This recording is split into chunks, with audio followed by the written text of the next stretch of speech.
بگذارم سخن حضرت علی ده که علی چی را دوست می داشت. میگه یک نفر در یک همسایش تق تق کرد. همسایه برآمد گفت برادر عزیز احتیاجی به 100 سامانی دارم. میگه آمد و 100 سامان برده در دست همسایه داد و گشته آمد و نزد آیلش نزد خانومش ده گریه کرد. زنش گفت خی گفت همون نداری و چرا مقصد میبراری میتی اینا که دادیش بعد گریه را میگیری یا مقصد خی همی قهینر داری چرا مقصد پولش میتی آخی گریه نکن مقصد. گفته زنه من برای آن گریه نمیکنم که من او را 100 سامان دادم.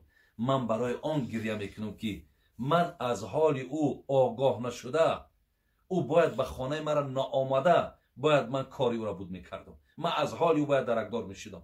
اینجا گریه من بر اون است که من از حال او آگاهی پیدا نکردم و او خود خسته برای مراجعت پیش من آمد. بگذار برادرای ثروتمند خدای مهربان شما را مال داده است. شما تید وقتی که میبرین این امکانیت هم ولی مال عثمان زیاد شویش امی حساب بود. الحمدلله رب العالمین الذي بعث في الأميين رسولا منهم يتلو عليهم آياته ويزكيهم ويعلمهم الكتاب والحكمة وإن كانوا من قبل لفي ضلال مبين والصلاة والسلام على من بعثه رحمة للعالمين وعلى آله وأصحابه والتابعين إلى يوم الدين.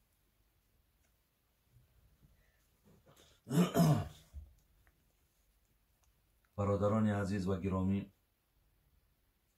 خدای مهربان اخلاص های ما و شما را محبت های ما و شما را به دین خدا زیاد بگرداند و الله مهربان از محبت ذات خودش از محبت حبیبش از محبت دینش همیشه ما را برخوردار بگرداند و خدای مهربان برای ما توفیق عطا کند که تا از بندگی الله مهربان اجرا کرده توانیم. از الله مهربان خواهان او هستیم که خدای مهربان برای ما چنان توفیق ته چنان عمر نصیب گردان که همراه خودمان یک دست آویزی و خانه قبر برده توانیم.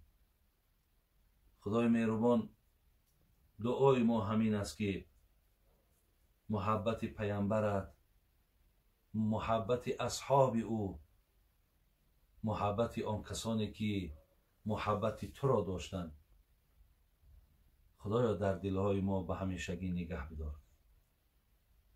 الله مهربان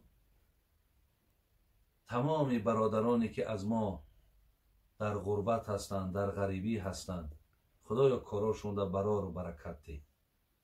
خدایا همه مشکلات ها و سختی ها را بالای سرشان دور بگردان. خدایا این تاجیکستان عزیز ما را این تاجیکستان محبوب ما را خدایا آباد بگردان زیباش بگردان. خدایا چقدر امکانیت و شرایط های خوبه برای این دیار ما برای این ملت ما الله مهربان نصیب بگردان. امروزها که در آبادی در پیشرفت این ملک ما از کمک ها و از دست یاری بسیاری بندگان دیده می شود. خداوند همگانشون در پناه رحمت و عصمت نگهبان باش. محبت هامون میل هامون اخلاص هامون خدای به سوی دینت زیاد بگردان. برادران عزیز و گرامی من در یک دقیقه های اندک یک صحنه را یک نشستی را که جناب رسول اکرم صلی الله علیه و سلم همراه اصحابش داشت علال خصوص همراه چهاریارش داشت که با آنها چه یک صحبت با لذت چه یک صحبت زیبایی را انجام داد که خدای مهربان رحمت کند ابن حجر اسقلانی را که این شخصیت بسیار شخصیت معروف و مشهور در عالم اسلام، که این حضرت اصلا علی ابن محمد است، با جناب ابن حجر اسقلانی معروف و مشهور هست که این گویم جای تولدشمون اسقلان هست، که این بنده خوبی خدا پیروی از مذهب امام شافعی دارد و بسیار عنوانهای بزرگم دارد. این مردک محدث هست، این آدم عالم است، حتی عنوان شیخ الاسلام دارد، حافظ، امیر المؤمنین در حدیث، مفسر است، مؤرخ است، فقیه است. این ابن حجر اسقلانی است. برادران عزیز و گرامی، کتاب‌های خیلی زیاده، حتی جلال الدین سیوطی میگه عدد کتاب‌های نوشته جناب ابن حجر اسقلانی تا 200 و حتی تا 270 هم میرسد، که کتاب‌های مشهور ایشان یکی از اونها فتح الباری است که این شرح صحیح بخاری است، همچون بلوغ المرام، همچون لسان المیزان، تهذیب و تهذیب، که اینها از کتاب‌های مشهور جناب ابن حجر اسقلانی هستند. اینجا همین حضرت یک مسئله را، یک همون مصاحبه را بگیم، یک نشستی را که با ابوبکر و عمر و عثمان و علی و حتی اینجا در حتی جناب ابیذر غفاری هم میگه شرکت داشت، یک صحبت بین خود داشتن که حتی در این صحبت برادرای عزیز اینقدر صحبت با لذتی بود که جناب ابن حجر اسقلانی میگه حتی جبرائیل هم آمد شریک شد و حتی بعد جبرائیل آن چیزی را که از خودم ابراز کرد، حتی با از نزد خدای مهربانم برای این محفل گویم بسیار یک مصلحت زیبای دیگری را آورد. یعنی گویم این بسیار شنیدنی است. برادر عزیز خوب گوش کنیم، بنده خدا اینها را جمع کرده است تا ما از اینها بهره برداریم، گوش اندازیم تا به اینها پایبند شیم و میل و محبت با به دین خدا زیاد شود. این چی محفل باشد که حتی جبرائیل هم آمده در این محفل یا در این مصاحبه آمده اشتراک کرده. برادر عزیز آورده است ابن حجر اسقلانی که پیامبر نازنین من گفته بود است حبب الی من دنیاکم ثلاث الطیب و النساء و جعلت قرة عین فی الصلاة. ابن حجر اسقلانی گفتن پیامبر نازنین گفتن که در بین اما اصحابش، در بین نفرهایی که من قبلا گفتن میدانین که من از همین دنیای شما، یعنی حضرت هیچگاه به این دنیا میل نداشتم، هیچگاه در این دنیا گویم برادرای عزیز دل داده نبودن.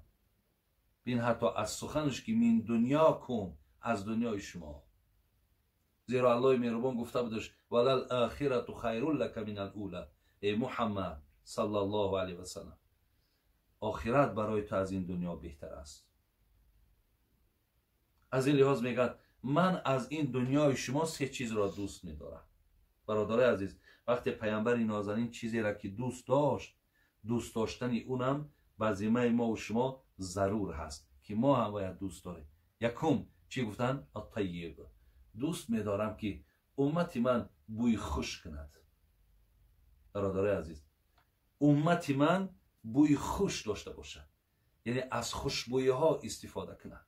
امت من گویم خواه زن باشد خواه مرد باشد، چقدر آلفته باشد، چقدر تازه باشد، چه در لباس پوشیش، بینید، چه در خانداریش، چه در مثال خوراکخوریش، در هر کاری که نباشد پیامبر گرامی میگه دوست میدارم که امت من چی باشد؟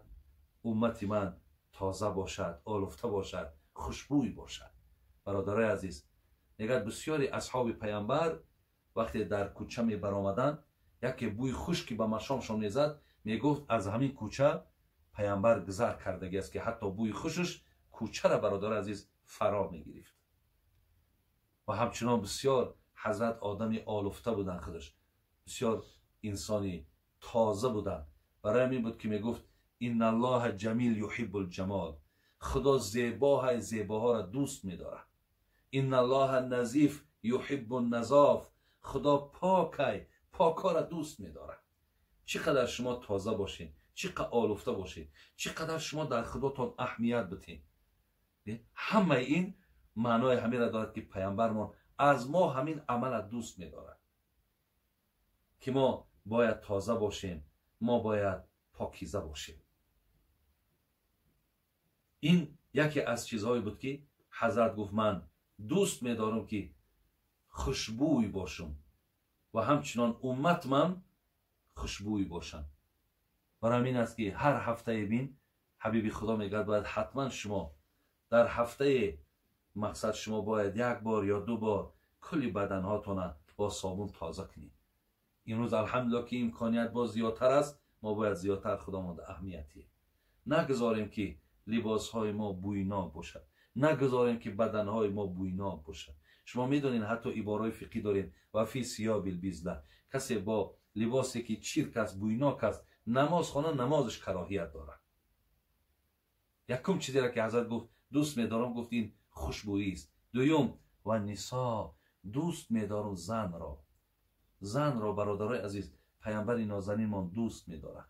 ولی من قبلا یک برنامه داشتم برای خاطری که همین زندگی زنها را ویران میکنن یا مردکا زنهاشون را احترام نمیکنن. پیامبر ابین میگه دوست می‌دارم زن را. وقتی حضرت پیامبرمون پرسیدن از همه بیشتر کی را دوست می‌داری؟ برادرها، ولی امروز اکه گویا که ما آر میکنیم و گویا که ما مثال اکه مردکیم و گویا که اکه ما حیبت داریم و غیرت داریم و در پیش یکدیگر این چیزها را گفتن برای ما عیب است. این پیامبر مکتب غیرت و مکتب جسارت و همه این مکتب بگیم رهبر این مکتب ها بود. ولی چی گفت وقتی گفتن از همه بیشتر کی را دوست می‌داری؟ گفت زن عایشه را دوست می‌دارم. گفتن حضرت مقصد ما ای مردکا بود، گفت پدری عایشه را دوست می‌دارم.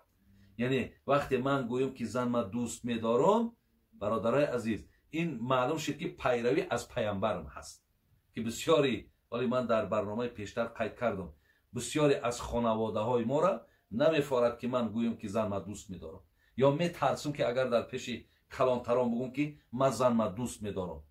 حالا که پیامبر ابین از هیچ کس نترسید. چیزی که مسئول بود گفت که من عایشه را دوست می‌دارم. دویم چیزی که برادرای عزیز و گرامی پیامبر گفت من دوست می‌دارم این زن است. زنهاتون برادرای عزیز دوست بدارید، زنهاتون برادرای عزیز احترام کنید، زیرا پیامبر دوست می‌داشت، پیامبر احترام می‌کرد. سوم و جعلت قرة عین فی الصلاة. دیگر چی بود؟ سوم چیزی که دوست می‌دارم همیشه گوهرک چشمم فدای نماز. برادر عزیز یعنی همیشه در داخل نماز ایستادن، دستکام بندم، بین طریق خشوع و تضرع در پیشگاه خالقم گذارم و الله مهربان و عبادت کنم، در پیشکش راست ایستم، الله مهربان و تعریف کنم، رکوع کنم، سجده کنم. حتی میگه گوهری چشمم، نور چشمم فدای نماز باد. سه چیز را حضرت در بین اصحابش گفت دوست می‌دارم، فراموش نکن. یکی خوشبویی، پاکیزگی، تازگی. دو دوست می‌دارم خانوم ما دوست می‌دارم، زن ما دوست می‌دارم، اصلا مادر دوست می‌دارم، زن دوست می‌دارم. نه به خاطر شهوت چرانی، بلکه به خاطر که اینها بگیم یک نقش مهمی در جامعه ما دارند. سه دوست می‌دارم که همیشه پایبند نماز باشم، همیشه در پیشگاه خالقم آفریدگارم دستام بستگی و او را اطاعت عبادت کنم. پس معلوم شد که سه چیزی را که حضرت دوست داشت ما هم دوست بداریم. بعد از آن پیامبر پرسید از ابوبکر، ابوبکر تو چی را دوست می‌داری؟ جناب ابوبکر چی گفت؟ برادر عزیز جناب ابوبکر گفتن حبب الی من الدنیا ثلاث. حضرت گفتن چگونه ای که شما سه چیز را دوست داشتین، منم سه چیز را دوست می‌دارم. یک، النظر الی وجه رسول الله. دو، و انفاق مالی علی رسول الله. سه، و ان یکون ابنتی تحت رسول الله. برادر عزیز، ابوبکر صدیق ببینید، آخه صدیق بود. این حقیقتا بهترینی بنده خدا بعد رسول الله که عقیده ما و شما اهل سنت همین است، این ابوبکر صدیق است. این حقیقتا صدیق بود، حقیقتا این یار غار بود، حقیقتا این محبوبیت داشت. ببین حضرت چی میگه؟ حضرت چی را دوست می‌داری؟ یکم، میخوام همیشه در یکم چهره زیبای تو را بسیار تماشا کنم. یعنی هیچگاه نمیخوام که چشمهام از نگاه نظر تو کندگی باشد. دوست می‌دارم که در چهره زیبای تو نگاه کنم. دوم، دوست می‌دارم که هرچی از مالی که جمع کردم و پسنداز دارم برای نصرت دین تو ای پیامبر گرامی همشه فدای جان تو کنم، همشه فدای دین تو کنم. سه، دوست می‌دارم که دختری من عایشه در نکاح تو باشد. برادر عزیز، به هر سه آنچه که دوست می داشت ابوبکر صدیق موفق شدن. خوش به حالشون برادر عزیز. چی محبوبیت داشتن، چی قدر جان فدایی داشتن، چی بنده های خوشبختی بودن که حیاتشون با پیامبر گرامی سپری کردن. خسر پیامبر ببینید، پیامبر نازنین دخترش ابوبکر صدیق، دختر ابوبکر صدیق عایشه را دوست می داشتن. ببینید پیامبر عایشه را دوست می دارد. امروز ما برادرای عزیز خلاف راه پیامبر رفتیم. ولی بسیاری یک زن میگه، مرا زنگ زد گفت همین مردکم فقط میگه که زن دویم و سوم گرفتن سنت پیامبر ای. من بر او گفتم احترام من سنت پیامبر نیست؟ آیا مقصد تامین خانوادت خوب کردن سنت پیامبر نیست؟ آیا با زبان شیرین قدیما صحبت کردن سنت پیامبر نیست؟ آیا پدر و مادر مرا یک همچون به حیث مهمان فیرات کنی، در خانه احترام شو کنی، این سنت پیامبر نیست؟ فقط همین زن دویم سنت پیامبره. گفتم آفرین به شما، آفرین به همین زنهایی که با سوادن، زنهایی که مقصد دانش دارین، خواندگی، تعلیم دارین. آفرین به شما. این گپی شما گفتم بنیایت گپی بلند است، بنیایت گپی بلند است. ولی من در بسیاری از موضوع میگم که وقتی ما دعوا میکنیم سنت پیامبر میگیم، محبوبیت ما به سوی پیامبر مثال دایم زم میکنیم که ما پیامبر ای جان مونده دوست میداریم، میدونیم که پیامبر چی در زندگی با عایشه چه بود. ببین ما یک اندکش از کتاب احیاء العلوم امام غزالی میگه که پیامبر میگه صلی الله علیه و سلم هرگاهی که طعام خوردن میشید عایشه را دعوت میکرد، به عایشه طعام نمیخورد. وقتی لبی دسترخوان دا می نشست حتما در کنارش عایشه را میشینند. شما کردارای حضرت با کردارای خودتون موافق کنید. سه، میگه وقتی عایشه یگان استخوان میگرفت میخوای گوشتاش در زمین میموند، پیامبرمون همون را میگرفت دوام میداد. عایشه مادرمون میگه پاش حضرت دراز میکرد و سرش میگه در پیش بر من میماند و خواب میکرد. این بود زندگی پیامبر نازنین با عایشه. این برادرای عزیز، این معنای چیه؟ این کارهای پیامبر همش به خاطر هوا و هوسش نبود. قرآن میگه و ما ینطق عن الهوا ان هو الا وحی یوحی. چیزی که پیامبر کرد همش از آسمان، از نزد الله مهربان فرمایش میشد. برای همین سه چیزم ابوبکر صدیق دوست داشتن. ما با میگردیم تکرار، پیامبر خوشبویی را دوست می داشتن، زنشان را دوست می داشتن، نماز را دوست می داشتن. از ابوبکر پرسیدن تو چی را دوست می داری؟ گفت یک، همیشه در جمال زیبای تو نگاه کردن. دو، مال ما برای نصرت دین تو صرف کردن. سه، دخترم عایشه در نکاح باشد. بعد از آن با عمر مراجعت کردن. عمر تو چی را دوست می داری؟ حضرت عمر چی گفتن؟ خب گفتن راست گفتی ای پیامبر نازنین آن چیز شما دوست می‌داشت و راست گفتی برادرم ابوبکر صدیق. منم گفتن از این دنیا حبی به الی من دنیا ثلاث، منم سه چیز را دوست می‌دارم. یک، الامر بالمعروف. دو، و نهی عن المنکر. سه، و ثوب الخلیق. برادرای عزیز، حضرت عمر چی را دوست می‌داشتن؟ یکم، امر به معروف را دوست می‌دارم، یعنی در کجایی که نشینم میخواهم که مردم به سوی نیکی دعوت کنم. امر معروف یعنی به نیکی دعوت کردن. امر معروف. دو، نهی منکر. دویم چیزی که دوست می‌دارم از آن چیزی که خدا بندگانش من کرده است میخوام به گوش بندگان خدا رسانم که خالق شما، رازق شما همین کاری که تو کردی همین را من کردگی است. سه، پوشیدن لباس هایی که بسیار عادی هستند، خاکسارانه هستند. دوست می‌دارم که لباسم از همین باشد. خدای مهربان از جناب عمرم راضی باشد. عمرم برادرای عزیز در بین چهاریار پیامبر بسیار خدمت‌های عالی کردگیان، بسیار خدمت‌های کلانی را انجام دادگیان. در دوام قریبمون 10 سال بیشتر خلافتش بی‌نهایت این شکست ایمپریاهای بزرگ، چه ایمپریای فارس و ایمپریای روم، همه به دست حضرت عمر شد.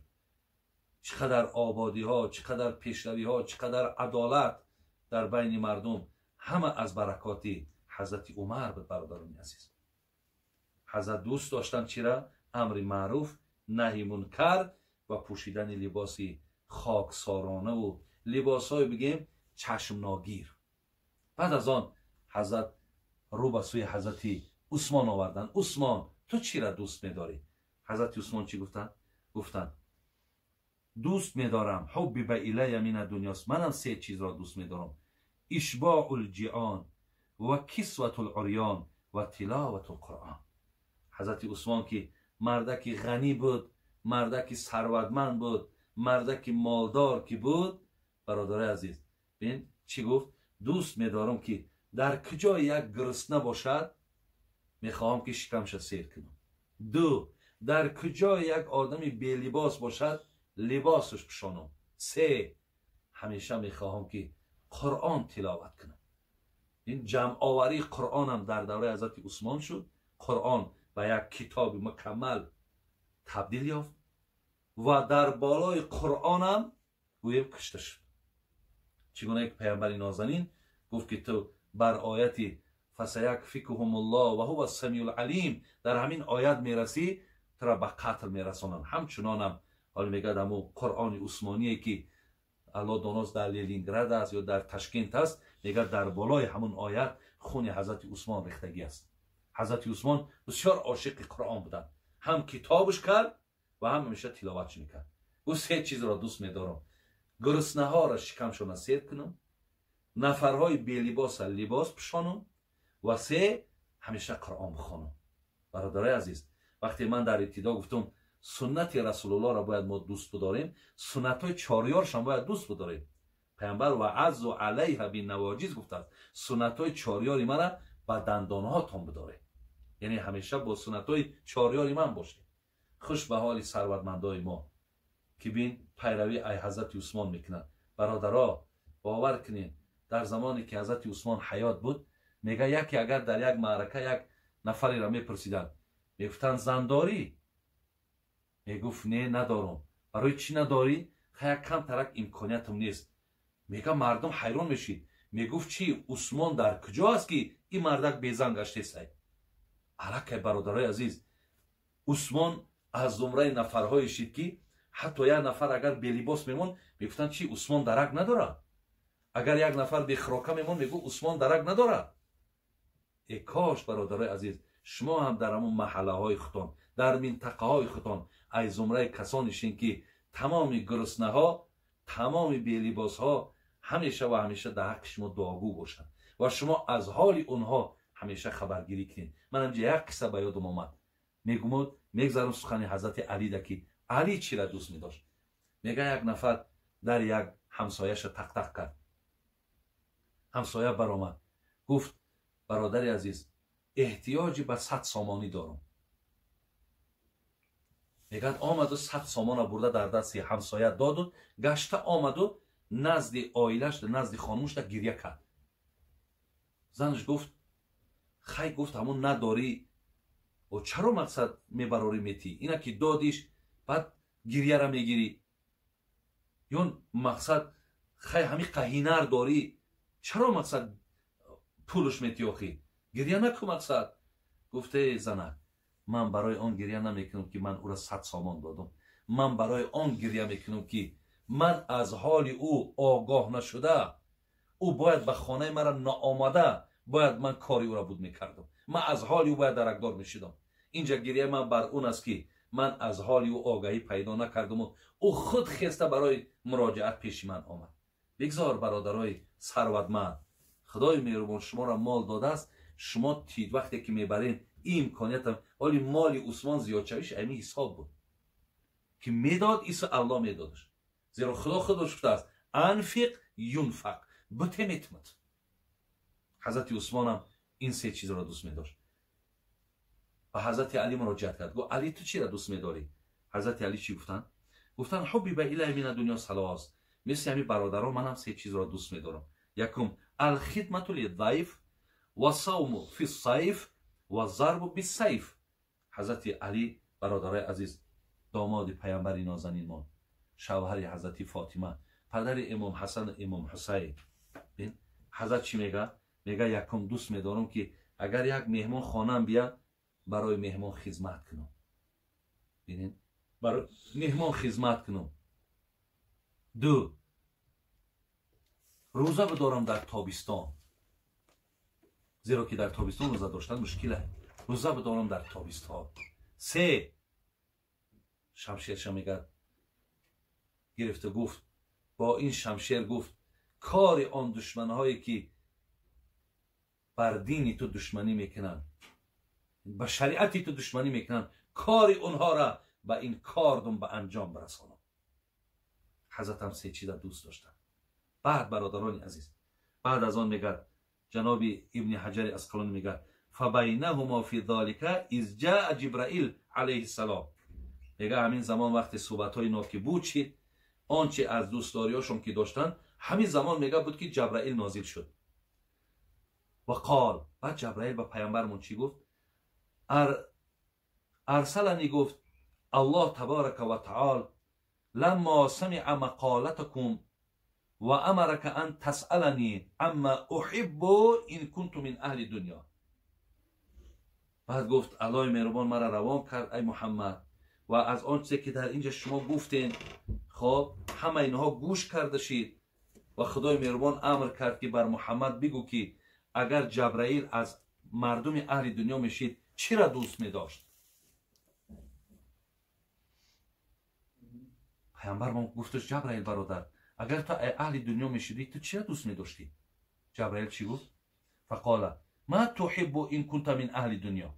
فقال ارشاد الضالین و موانست الغرباء القانتین و معاونت اهل العیال المعسرین. حضرت جبرائیل گفت اگر من از اهل دنیا میشیدم سه چیز منم دوست میداشتم. یکم کجای در یک آدمی گمراه هست کجای در یک آدمی بیخبر است کجای در یک آدمی که مقصد کی بودن و چی بودن خودش نمیداند بهر چی آمده است باید چی کار کند یعنی یک آدمی گمراه میخواهم که در هدایت او واسطه شوم در هدایت او سبب شوم. یک. دو در کجایی که یک آدمی پای با عبادت است ولی غریب است میخوام که همراه اونها باشم. سه و دوست میدارم در کجایی که یک آدمی بیچاره و کمبغل و ناتوان است از مال و از داراگیم اونها را کمک کنم. اینها را جبرائیل دوست داشتن. بعد از آن و قال جبرائیل علیه السلام یحب رب العزة جل جلاله من عباده ثلاث خصال. گفت خدای مهربان سه عمل از بندگانش دوست می‌داره. سه عمل از بندگانش دوست می‌داره. یکم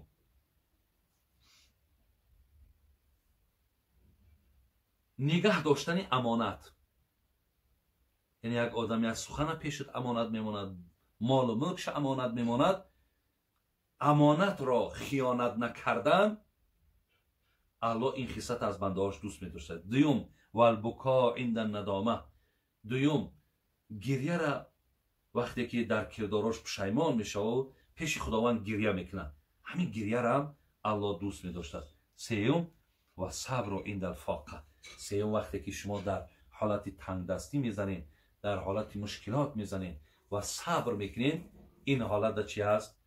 این حالت هم خداوند این گویم عمل ما را، این کردار ما را که صبر هست دوست می داشته است. در یک روایت دیگر دیدم برادرها، اینجا صحبت من تمام می شود. در یک روایت دیگر دیدم که ابوذر غفاری هم در همونجا بود است.